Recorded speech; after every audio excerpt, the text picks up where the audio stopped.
Hi everyone.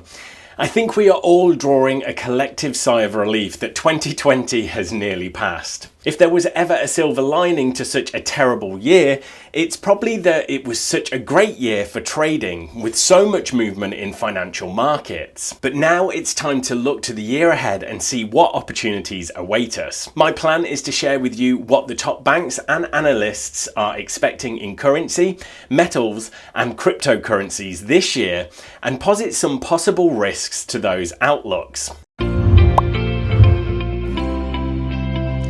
GKFX Prime presents the week ahead. Let's start with Forex. And when we talk currencies, of course, we have to centre it around the US dollar, the world's reserve currency. As best as I can tell is that the consensus is for the US dollar to continue weakening in 2021. A number of the big banks, including Goldman, Bank of America and ING Bank, have concluded the euro dollar is heading up towards 1.25 in 2021. The main arguments for the dollar weakness are as follows. The Fed is keeping rates at zero.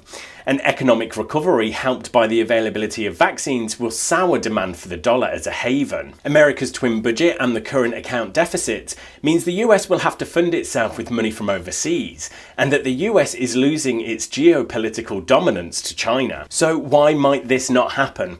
Well, the dollar just dropped 10% on a trade-weighted basis since March. As the world reserve currency, how far can it really drop? The main risk, though, is that a big economic recovery doesn't take hold next year. After the shock of the pandemic, consumers could easily be saving more and spending less, while businesses will wait to invest until there is more clarity. If there is an economic malaise, it increases the odds that some kind of crisis sparks renewed demand for the dollar. Now, thinking about gold is almost the mirror image of the US dollar.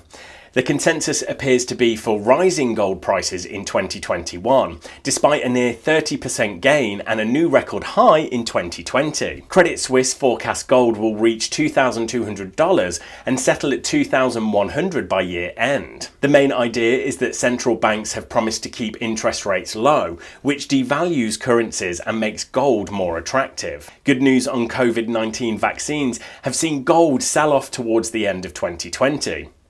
If vaccine distribution goes especially well and a return to normal happens quicker than we think, gold might have a tough time. Probably the biggest question mark for gold is whether we see a return of inflation. Central banks have printed huge sums of money in 2020.